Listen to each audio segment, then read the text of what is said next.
이번 달에 기도에 대한 계속 이야기를 하고 있습니다. 그래서 실제로 우리 렘넌트들이 이제 기도의 내용들을 좀 바꿔 나가야 되는데, 오늘은 기도의 비밀 중에 세 번째 이야기입니다. 집중.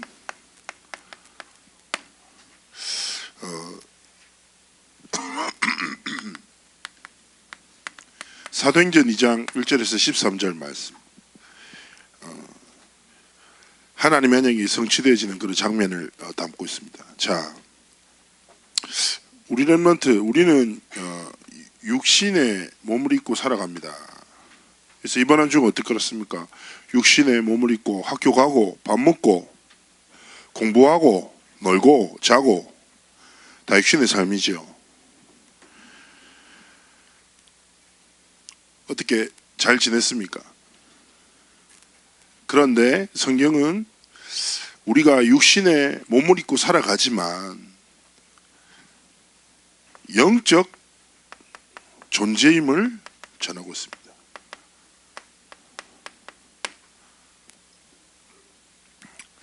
자, 성경에서 말하는 하나님의 원리는 사실상 육신의 몸을 입고 볼 때는 뭐 잘 자고 잘 먹고 잘 살면 돼요. 그죠? 채식주의자는 저는 야채만 먹고 살고, 저는 계속 고기 먹고, 좋아하는 거 먹고 놀고 살면 돼. 근데 영적으로 볼 때 하나님은 한 가지 말씀하시거든요. 하나님이 주신 창조 원리가 너무 단순한 이야기를 해요. 물고기는 물에, 나무는 땅에, 새는 공중에, 인간은 하나님과 함께. 영적 존재로 지음받은 인간은 하나님을 떠나서는 행복할 수 없도록 만들어졌단 말이죠. 그래서 프랑스의 유명한 철학자이자 수학자인 파스칼이 얘기한 거죠.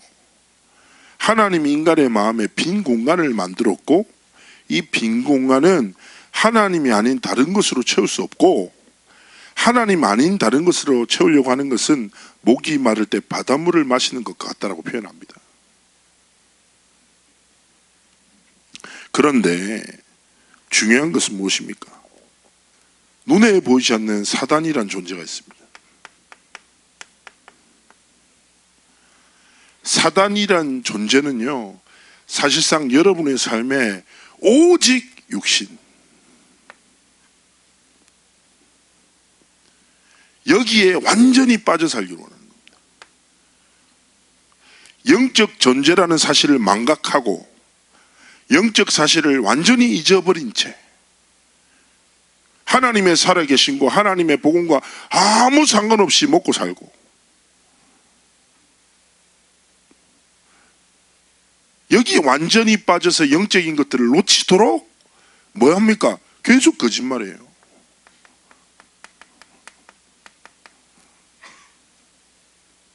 하나님 없다고, 물질이 다라고, 눈에 보이는 게 전부라고.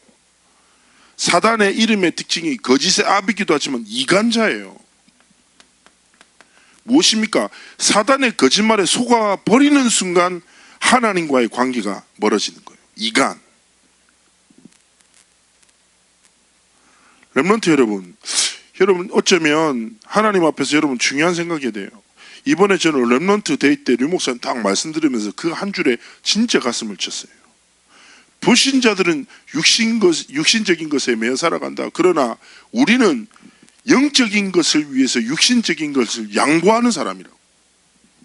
진짜 맞다고 생각을 해요.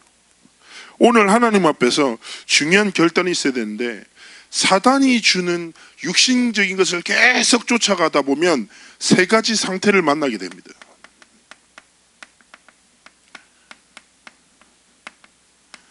첫 번째가 뭐냐? 분열이에요.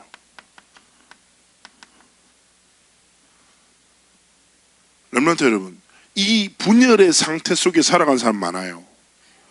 분열됐다라는 게 찢겨져서 완전히 나눠졌다라는 거거든요. 쉽게 얘기하면 방향을 잃어버렸단 말이에요. 그래서 분열 속에 있는 사람의 특징이 뭡니까? 방향 없이 살아요. 그리고 지금 청소년 세대 약간 걱정하는, 우리 고등부 랩런트는 안 그런데 이런 애들 되게 많아요. 아무 생각 없어. 생각 없어. 전에 내가 중학생이었나? 누구를 만나서 얘기를 하는데, 그래, 너는 이름이 뭐냐? 아, 저 누구예요? 너 뭐 하고 싶어? 모르겠는데요? 너 뭐 좋아하니? 모르겠어요. 답답해지기 시작했어요. 너 음식은 좋아하는 거 있어? 모르겠는데요. 아버지는 누구시니? 모르겠는데요. 야, 이렇게 제가 생각 없이 분열의 상태 속에 영적 존재라는 사실을 완전히 망각하고, 먹고 싶으면 먹고 놀고 싶으면 놀고 자고 싶으면 자고 본능에 이끌림 받아요. 약간 짐승 스타일로 그냥 살아가는 거지, 분열의 상태 속에서. 근데 많은 청소년들이 이 속에 갇혀 있거든요. 공부는 중요하지도 않아. 왜냐? 방향이 없으니까, 생각이 없으니까 그냥 반응하고 살아가는 거. 반응하고. 많은 무너진 랩런트의 상태고, 두 번째가 뭡니까? 집착이에요. 하나님을 떠난 인생이 무엇에 집착합니까? 성공, 돈, 명예, 막 집착하고 살아가요. 성공과 물질과 명예를 통해서 하나님 아닌 다른 것을 통해서 자신을 채우고자 열심히 노력합니다. 그리고 또 어떤 사람들은 무엇입니까? 이성, 여기 막 집착해요. 근데 여러분 아십니까? 인생에 사단의 거짓말에 속아서 하나님 아닌 다른 것으로 자신의 삶을 채우려고 하죠. 열심히 살아, 붙잡아. 그런데 이것을 상실한 순간에 인생 자체를 무너져.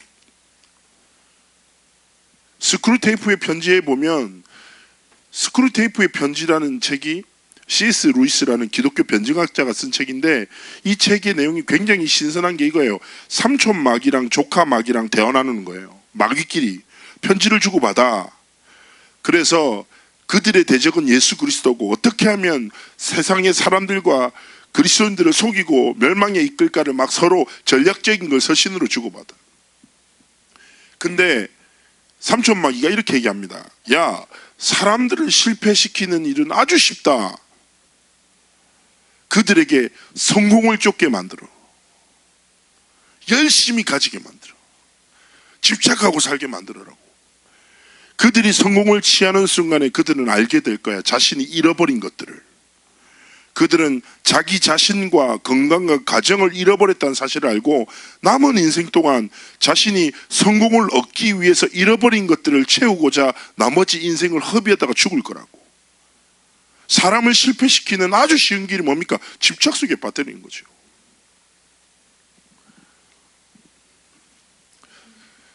목사님이 얼마 전에 어떤 랩런트가 이제 자기가 참사랑을 깨달았다고, 이제 막 8시간 통화했다고 막. 그래서 휴대폰으로 저온 화상 입었대, 얼굴에. 나한테. 그래서 내가 사랑 아니다 그거. 8시간 동안 무슨 말을 하냐. 그러니까 그냥 막 숨소리만 듣고 잠도 자고 막 자다가 일어나. 이거 변태 이야기 같고 막. 소름 돋지 않아요? 자랑하고. 그건 사랑 아니에요. 뭐예요? 집착. 근데 제가 예전에 한번 얘기를 했지만, 목사님이 한날 더운 여름에 우리 권사님만의 미용실에 있어서 앉아 있었어. 근데 근데 어떤 여자 하나가 들어왔는데, 귀신 들린 사람 더럽거든요. 진짜 안 씻어. 무속인 집 가요. 냄새 진짜 안 좋습니다. 진짜 더러워요. 근데 어떤 누가 봐도 한 두세 달을 안 씻은 여자가 들어왔어. 막 들어오는데 막 더우니까 막 냄새가 확, 깜짝 놀랐잖아. 그래가지고 난 너무 불편했는데 그 권사님 나 부르더니, 전사님 왜요? 얘가 요즘에 미쳐갖고 동네 이렇게 돌아다닌다는 거야. 그러냐고. 근데 자기가 계속 기도하고 있는 전도대상자라고, 전사님 복음 전해라고. 그건 내가 불편하잖아. 그건 내가 얘기했지. 저는 기도한 적 없다고. 권사님 전도 대상자 아니냐고. 그래서 저한테 얘기했어요. 권사님이, 전사님 직업이 뭐냐고. 전도사지요. 전도하는 사람 아니냐고. 빨리 전도하라고. 알았다고 짜증나더라고. 맞잖아. 따라가. 그래서 그 자매 다 옆에 앉았어. 냄새가 가까이 가니까 더 심하게 올라와. 약간 암내 같기도 하고, 하여튼 냄새가 안 좋아. 되게 불편했어. 그래서 제가 이렇게 했어요. 아가씨 저랑 잠시 얘기하실 수 있냐고. 그러니까 그 자매가 제 손을 덕섭 잡더니 얼마든지 얘기할 수 있다고. 근데 입냄새까지 나. 너무 충격이었어. 그래서 제가 그 자매한테 복음을 전하고 다락방하고 치유되고 지금 시집 갔는데, 그 자매가 저한테 얘기했던 게 그거였어요. 이 자매가 뭐 어디에 빠졌냐? 집착에 빠진 거예요. 어디에? 남자한테.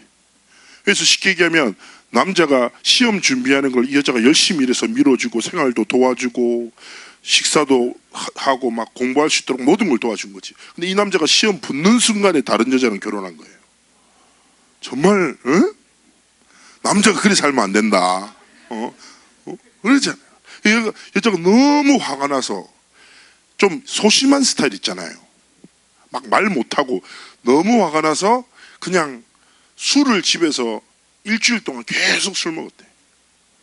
죽고 싶어서 말도 못하고 감 지르고 울고. 근데 갑자기 시커먼 게 자기 속으로 확 들어오더라고요. 쉽게 얘기하면 사단한테 붙잡힌 거죠. 엄청 고통나가다가 그리스도 만나고 자유함을 얻었죠. 렘넌트 여러분, 그렇게 살아가요. 사람들은 사단의 거짓말에 한 번뿐인 인생을 걸고, 성공하면, 돈을 가지면, 명예를 가지면 진짜 행복할 줄 알고 열심히 살아. 근데 그렇게 살다가 다가오는 뭐예요? 영적 문제와 영적 재앙을 막을 수 없다니까. 인생을 송두리째 빼앗겨요. 세 번째 무엇입니까? 중독에 빠지는 거예요. 어떻게 됩니까? 틀린 것에 중독됩니다. 렘넌트 여러분, 그런 사람 많죠. 우리 렘넌트한테 약간 거리가 멀 수가 있어. 알코올 중독. 되게 어리석지 않습니까? 죽는 줄 알면서도 먹어요. 사람이 자신의 삶에 세상의 것으로 채우려고 처음에는 자신이 선택하지만 어느 순간 거기에 완전 사로잡혀서 뭐예요? 죽음에 이름에도 불구하고 중독 속으로. 도박 중독. 목사님이 필리핀 가서 사역하는데 필리핀에 카지노가 많아요. 한 농구 선수가 전 재산을 거기 다 잃어버리고 선수 생활까지 다 막혀버려서 완전히 실패한 상태에서 무너져 있는 모습. 만나서 복음 전에 복음도 안 받아. 이해 안 되잖아요. 근데 여러분 혹시 압니까? 도박 중독이 철저한 과학적 계산에 의해서 이루어지는 건 알지요? 근데 혹시 압니까? 게임을 만들 때 도박이랑 비슷한 패턴으로 만들어요. 왜냐? 빠져야지 돈이 되거든. 게임 중독, 도박 중독이랑 어떻게 보면 뇌나 정신 상태는 비슷하게 만들어요. 잘 봐요. 도박을 계속 잃어버려요? 아니에요. 하다 보면 조금 따. 그래서 좀 잃어버려. 조금 따. 뭐가 될 것 같아. 그러면서 점점 잃어버리잖아. 게임도 하기 싫으면 뭘 해? 이벤트를 해. 그지? 이걸 뭐 해야 될까? 또 애매해. 또 재미없어져. 그럼 또 다른 이벤트를 해. 갑자기 추석이 와. 크리스마스가 와. 설날이 와. 게임에서는 그때마다 이상하게 여러분들이 돈이 생길 때쯤에는 현금 결제하는 이벤트. 그죠? 여러분 이게 철저한 계산 속에서 뭐예요? 중독 속에 있도록. 게임에서 그렇게 만든다니까. 이것에 빠져서 뭐예요? 인생을 빼앗겨버려요. 인생을. 이 상태가. 어떻게 살다 보면 육신적인 것만 붙잡고 살아가면 아무 생각 없이 무너지든지, 아니면 뭔가 되는 것 같은데 집착 속에 살아가든지, 아니면 다른 틀린 것에 빠져서 중독되어서 무너지든지 살아간다니까. 렘넌트 여러분, 우리가 길 가다가 10,000원 빼앗겨도 기분 나쁘잖아요. 그죠? 깡패가 와가지고, 여러분 깡패 만난 적 있어요? 목사님 잊지 못해. 초등학교 3학년 때 초등학교 6학년짜리 여자 누나한테 돈 뺏긴 적이 있거든요. 그 누나가 싸움을 너무 잘했어. 얼굴만 계속 때리더라고. 그래서 막 울면서 있는 돈 다 줬거든. 잊지 못하는 기억, 충격, 슬픔, 분노. 왜냐? 어릴 때 내 700원을 뺏어간 누나, 얼굴도 못 봐서 얼굴을 계속 맞아가지고 누군지도 몰라. 근데 마음에 분노가 있어. 자, 생각해봐요. 누군가 여러분을 막 협박해가지고 거짓말해서 여러분한테 있는 돈을 뺏어가서 화나지 않겠어요? 근데 사단은 뭐예요? 거짓말로 인생 자체를 뺏어간다니까. 렘넌트 여러분, 그런 사단의 거짓말에 휘둘리는 인생을 삶을 살면 안 돼요. 여러분, 어떤 상태 속에 있습니까? 이런 놈은 드실 수 있어요. 아무 생각 없어. 그냥 복음도 괜찮고, 예? 세상도 괜찮고. 왜냐? 나는 생각을 안 하니까. 난 재밌게 살면 되니까. 미래 괜찮아. 난 생각을 안 하니까. 혹은 교회 안에 있지만 성공해야지. 나도 돈 벌어야지. 잘 나가야지. 혹은 이성에 막 집착하고 막. 혹은 사람들한테 말하지만 또 다른 중독 속에서 무너져 있을 수 있어요. 상관없다니까. 오늘 하나님의 말씀이 뭐예요? 이 속에 있는 모든 렘넌트의 영적 상태 바꾸는 하나님의 은혜를 예비하셨다고. 렘넌트가 뭐만 시작하면 되냐? 두 번째, 나를 살리는 기도.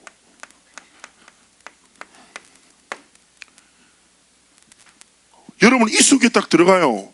이번 달에 목사님이 첫 주에 얘기했잖아요. 내 마음이 확정되었고 확정되었습니다. 하나님 앞에 마음의 확정 가지고 여러분의 상태 속에 머물지 말고, 알겠습니까? 하나님의 말씀을 진짜 붙잡고 도전 시작하라고. 분열을 벗어나고 집착에 벗어나고 중독을 벗어나는 일은 내 무너진 삶과 싸우는 게 아니라 뭐 하면 돼? 하나님이 주신 복음에 집중하는 순간에 하나님이 참된 자유함을 주신다니까. 요한복음에 그래서 말하는 거예요. 진리를 알지니 진리가 뭘까 한다? 너희를 자유케 하리라. 저는 목사님 확신합니다. 어떤 무너진 삶과 상태와 수준 가운데 있어도 상관없어. 하나님이 주시는 복음 붙잡고 나를 살리는 기도를 시작해요. 첫 번째 뭐냐? 감사. 감사의 기도. 렘넌트 여러분, 여러분의 영적 상태를 바꾸는 시작, 무너진 삶을 치유하는 시작이 뭡니까? 감사입니다. 어떤 감사예요? 긍정적인 생각이 아니에요. 하나님이 주신 것의 은혜에 대한 감사라. 여러분이 먼저 감사할 게 무엇입니까? 구원이에요. 하나님이 여러분을 구원하셔서 뭘로 삼으셔서? 자녀로 삼으셨어. 저는 예전에 선교 대회 때인가 아프리카에 있었던 렘넌트 신앙고백 잊혀지잖아요. 얘 삶에 너무 중요한 위기의 순간이 온 거죠. 이 시험을 패스 못하면 자기는 다시 아프리카로 돌아가야 돼. 소망이 없어. 근데 한국어는 너무 어려워. 어떻게 방법이 없어. 막 기도했대. 하나님 지혜를 달라고. 그러다가 이 사람이 갑자기 신앙고백이 바뀐 거예요. 뭐냐? 그래, 다시 아프리카 가면 어떠냐? 하나님이 내게 그리스도 주셨는데 하나님이 주신 복음으로 난 충분하다. 난 감사하다. 만족하다. 하나님이 한국, 아프리카가 중요한 게 아니라 내 삶에 그리스도 주시지 않았냐. 렘넌트 여러분, 진짜 기억해요. 구원의 감사를 회복하는 순간에 모든 불신앙과 흥흥은 완전히 무너지는 거예요. 우리의 감사의 주권이 뭐가 있어서 감사하고 뭐가 잘 돼서가 감사하고 뭐가 없어도 아무것도 없어도 그리스도를 주신 하나님의 은혜로 말미암아 감사하는 영적 상태, 신앙 고백 만들어야 돼요. 목사님 얘기하잖아요. 그런데 목사님, 저는요 사실상 그럴 수 있는 상태가 아니에요. 원망이 돼요. 아니면 힘들어요. 할 수 있어요. 근데 내가 얘기했잖아요. 내 마음의 상태와 상관없이 말하고 마음을 확정하고 하나님 앞에 신앙의 고백드리라고. 알겠습니까? 고백을 받고 속에서 욕이 나와도 입에서 뭐? 감사. 알겠죠? 속에서는 비난하고 싶어. 근데 입술에는 지키라니까 마음을 확정하고 감사의 고백하라고. 그리고 두 번째는 무엇입니까? 하나님의 부르심. 보내십니다. 여러분이 어디에 서 있습니까? 여러분의 환경이 어떠합니까? 상관없이 뭐요? 내가 있는 곳이, 내게 주어진 만남이 뭐요? 하나님의 은혜구나. 딱 깨닫고 감사할 때, 여러분 학교 현장에 하나님이 그냥 보내신 게 아니니까, 동네에 있는 학교, 아니면 내가 이 학교 가고 싶은데 이 학교를 갔어, 아니라니까. 우리 하나님은 실수하지 않으십니다. 하나님은 여러분의 인생의 목적지에 있어서 여러분의 삶을 이끄신단 말이죠. 하나님이 여러분을 부르시고 여러분이 서 있는 현장에 보내셨어요. 감사. 진짜 회복하세요. 이 감사 가지고 두 번째 무엇입니까? 하나님의 말씀의 흐름 속에 있는 거예요.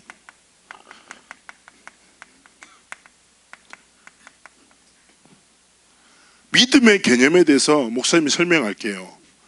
지정의, 여러 번 얘기했죠 목사님이.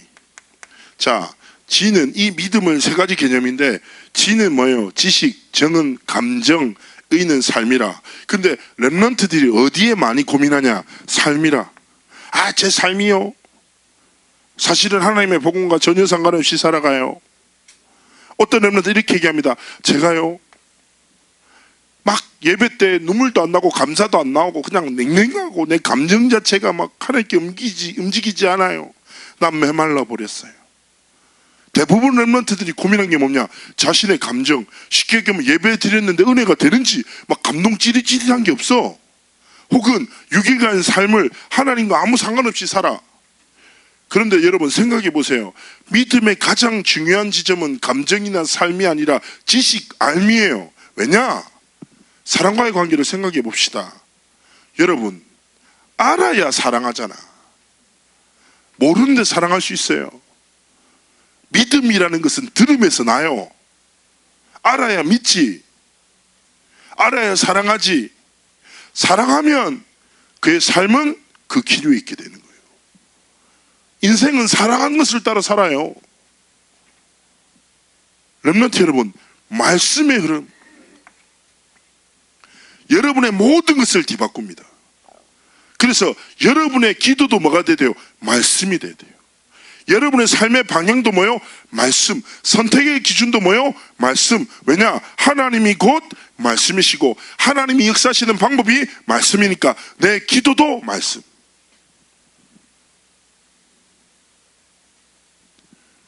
그래서 렘넌트 여러분, 말씀을 듣고 뭐 적고 중요하지만 저는 좀 부탁드립니다. 기수첩 왜 합니까? 아, 안 하지. 미안하다. 내가 잘못된 짓을 몰랐다. 기도첩을 왜 안 해요? 뭐 전도자의 사문을 막 얘기하는데, 목사님은 옛날에 뭐 체크리스트 해가지고 그런 거, 목사님은 좀 엄청 막 힘들었어요. 왜냐하면 누가 내 신앙생활을 판단하냐고. 막 혼자 막 이 생각하고 막 일부러 안 하고 막 이랬다니까. 이것도 틀린 건데. 근데 저는 이렇게 생각합니다. 잘 봐요. 우리가 신앙생활이라는 것 자체가 신앙생활, 하나님을 믿고 바라보고 살아서 움직이는 건데, 하나님과의 인격적 관계라, 소통이라. 인격적 관계라 하면 이겁니다. 내가 만약에 이렇게 얘기를 한다고 생각해 보십시오. 잘 지냈어? 뭐 하고 있어? 밥 먹었어? 이렇게 계속 얘기한다고. 계속 내가 벽 보고 혼자서 얘기하고. 그럼 여러분 뭐라고 하겠습니까? 교회 소문나겠죠. 김영길 정신문제 생겼다고. 허공을 향해서 혼자 막 얘기하니까. 인격은 뭡니까? 마주하고 눈을 보고 소통하고 교제해 나가는 거죠. 신앙생활은 뭐냐? 하나님과 인격적 교제라. 말씀은 주의 말씀에 귀를 기울이고, 기도는 내 마음을 주께 드리고, 전도는 내 삶에 주께서 예비하시고 원하시는 길을 따라 살아가는 겁니다. 하나님을 사랑하는 것, 하나님을 사귀는 것이 뭐예요? 전도자의 삶이라. 그 모든 시작이 뭐라고? 지식이라. 알아야 된다고. 복음의 말씀을 통해서 하나님을 깊이 알기를, 하나님이 진짜 지으시고 만드신 나를 찾기를, 여러분의 삶을 통해 하나님이 원하시는 것들을 발견하기를 주 예수의 이름으로 축복합니다. 말씀의 흐름 꼭 붙잡아야 돼요.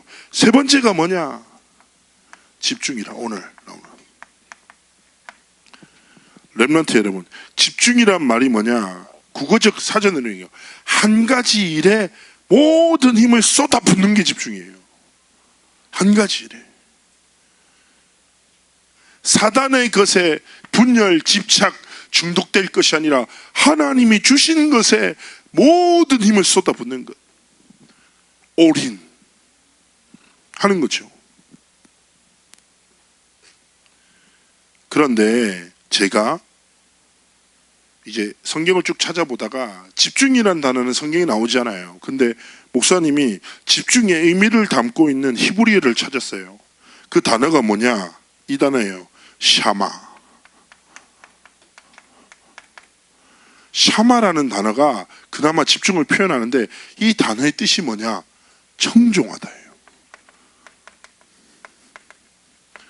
청종하다라는 단어가 좀 여러분 잘 모르죠? 근데 이게 뭐냐? 샤마라는 단어의 뜻이 뭐냐? 집중하다는 게 뭐냐? 주의 깊게 듣고 따라 걸어가는 것. 렘넌트 여러분, 여러분의 삶에 진짜 뭐냐? 여러분의 삶에 진짜 집중을 시작했는데, 그 목사님은 어떤 생각을 했냐면, 집중이라는 것은 쉽게 얘기하면 이 단어와 똑같다고 생각했습니다. 시선이라는 단어. 우리의 시선이 세상과 사람이 아니라 샤마, 하나님의 말씀에 내 시선이, 말씀의 안경으로 내 사건을, 오늘을, 만남을 바라보는 것. 하나님의 말씀이 원하시는 것이 무엇인지 고민하는 것. 이것이 집중이 아닐까. 렘넌트 여러분, 이 영적 싸움을 시작해야 돼요. 목사님 자주 얘기하지만 우리는 참 많은 소리를 듣고 펄럭펄럭거리며 살아갑니다. 목사님 마누엘 렘넌트는 전에도 얘기했지만 태권도 하는 친구인데 갑자기 저한테 이렇게 상담했습니다. 상담하고 싶어요. 왜? 뭔데? 그랬더니 사업 제안이 들어왔대요. 근데 애완벌레를, 이렇게 호주에서 있는 바퀴벌레 종류인데 되게 귀엽고 말을 잘 듣는데요. 그래서 바퀴벌레가 말을 잘 들어? 그래서 아는 형님이 이 사업을 해보자고, 아주 가능성이 있다고. 그래가지고 점점 진지하게 여기서 제가 들어줬죠. 렘넌트가 얘기하니까. 그래가지고 내가, 야, 바퀴벌레가 한 마리에 25,000원에 팔면은 마진이 많이 남는데요. 당연히 남겠죠. 근데 바퀴벌레까지만 바퀴벌레가 아니에요. 좀 둥글게 생겼어요. 굼벵이인데 엄청 큰 굼벵이 같아. 그리고 느려. 여러분 지금 들어도 이 소름 돋잖아. 나는 직접 보고 걔 설명을 들었다니까. 한 마리를 가져와서 보여줘요. 목사님 그때 제가 전사님 귀엽지 않아요? 난 막 몸에 소름이 돋고 막. 그래서 이 사업을 하고 싶대. 어땠냐고. 그래서 이미 500만 원을 투자했다는 거예요.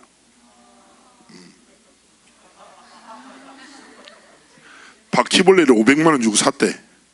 와, 소름 돋아. 관리도 너무 쉽고 뭐 어쨌든 이런 얘기인데.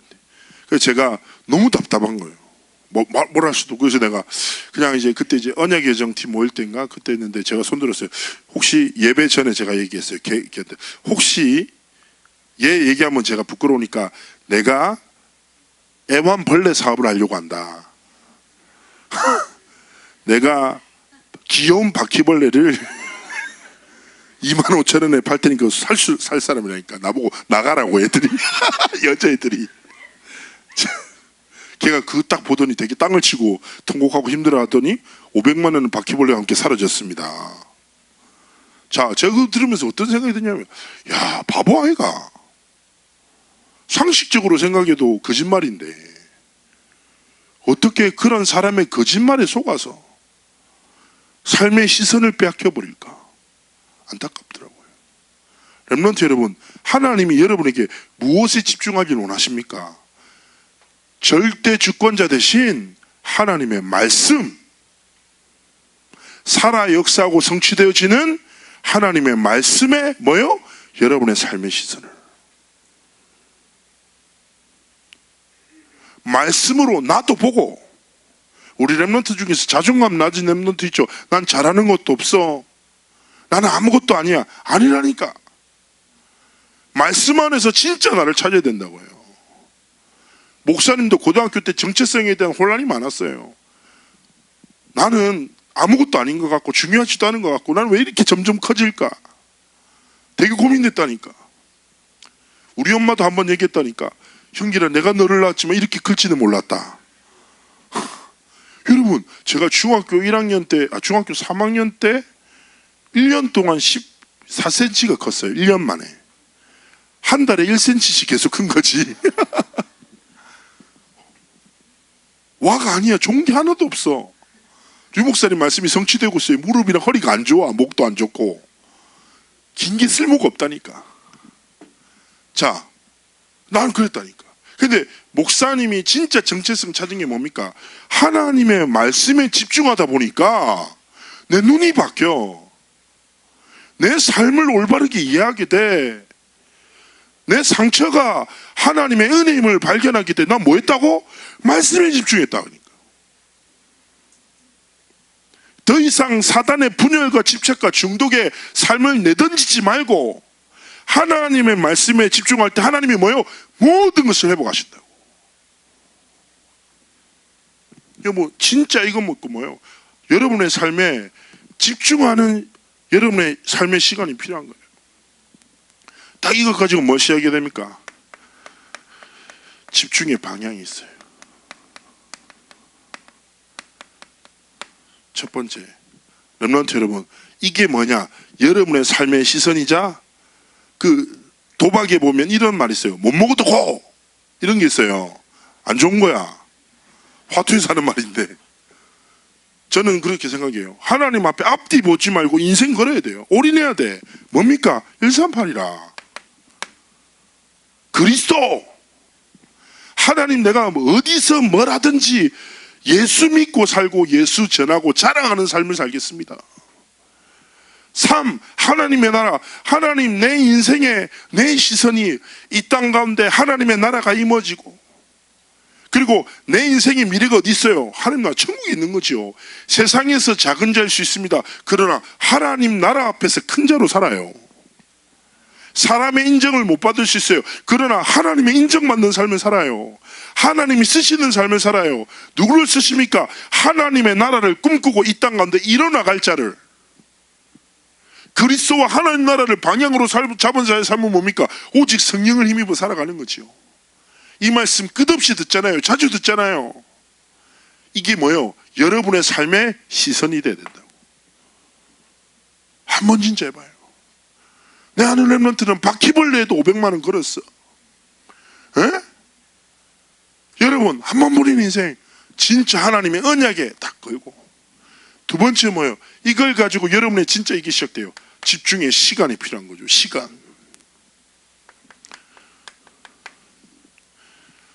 이제 구체화 시킵시다. 여러분, 이 시간 있습니까? 아침에 일어나서 기도처럼 잠시 하는 거? 이 정도 말고. 내가 얘기하잖아요. 잘 봐요. 소중한 사람한테는 시간과 모든 것을 소중하게 대하지요.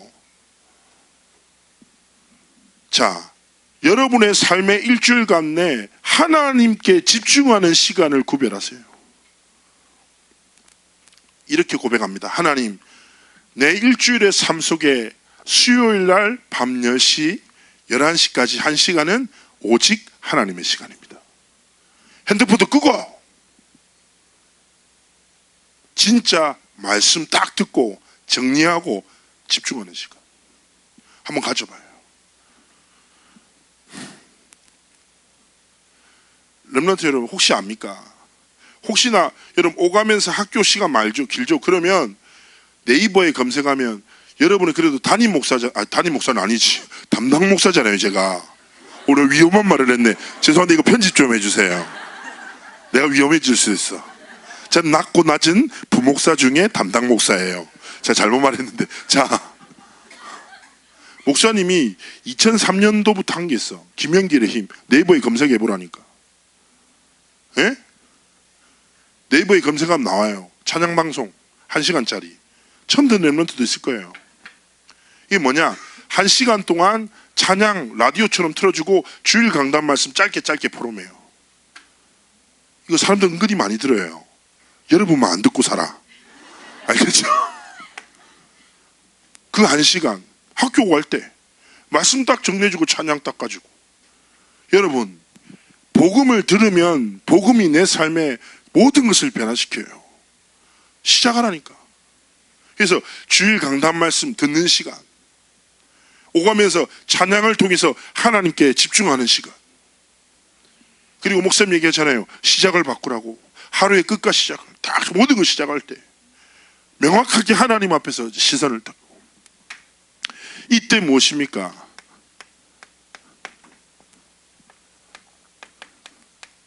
내 오늘이 변화되기 시작하는 거예요.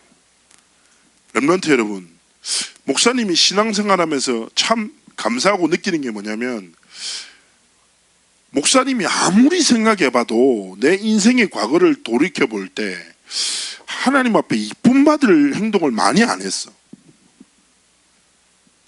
대부분 다 막 진짜 나 렘넌트 시절에 진짜 유명했다니까. 교회를 좋아하지만 예배를 싫어하는 아이. 이게 심각했어요. 그러니까 맨날 교회에 있는데 예배 빼고 다 들어가. 막 식당에도 맨 앞에 서 있고, 막 매점에 항상 앉아 있고. 근데 본당은 잘 안 들어가. 내가 하나님 앞에서 이쁜 짓을 많이 했겠어요? 못난 짓을 많이 했겠어요? 대부분 못난 짓인데. 근데 하나님이 내 삶을 이끄시는 방법은 내 삶의 수많은 실패나 실수가 아니라 내 삶의 작은 집중. 시키게 하면 말씀 듣다가 한 번 은혜 받고 수련회 가서 뜨겁게 은혜 받고 기도하고 결단한 거. 하나님은 내 실패한 수많은 순간이 아니라 하나님 앞에 집중했던 짧은 순간들을 기억하시고 뭐요? 내 인생을 이끄시는 거예요. 렘넌트 여러분, 우리의 삶을 변화시키는 방법은 삶과 싸우는 게 아니라 복음에 집중할 때 하나님이 내 삶의 주인 되셔서 나를 변화시키시는 거라니까.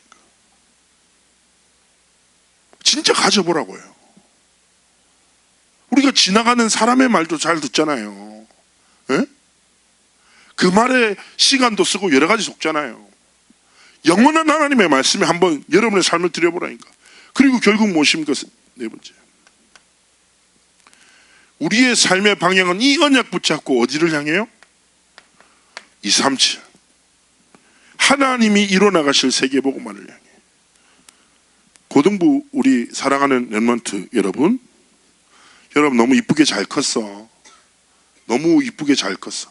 그리고 고등부는 진짜 제가 우리 애들이라서 하는 게 아니라 오시는 분마다 고등부 영적 분위기, 말씀 듣는 태도, 여러분의 눈빛 진짜 좋아요.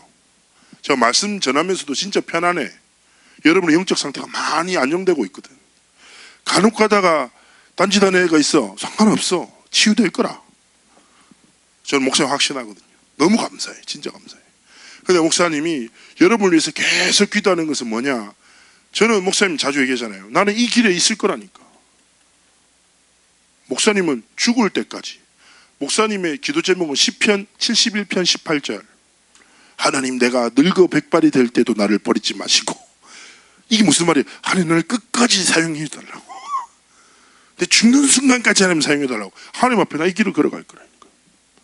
렘넌트 여러분, 여러분은 당연히 그래야 되지 않겠습니까? 그래서 저는 부탁드리고 싶은 게, 목사님이 이 길을 걸어갈 때, 지금은 목사님이 사역하는 렘넌트이지만 여러분이 어느 순간에 자라나, 함께 동역하는 237개 나라 살리는 언약의 성취의 길을 걷는 여러분의 삶의 방향이 뭐요?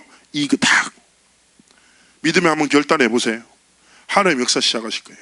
기도합니다. 하나님, 우리 사랑하는 렘넌트를 축복하시고 분열, 집착, 중독, 오늘 이날 말씀 앞에 결단하고 집중하기로 하나님 앞에 선 렘넌트들의 삶에 역사는 흑암의 권세가 주의 수름 앞에 완전히 무너지는 은혜의 날 되도록 함께하여 줍소서.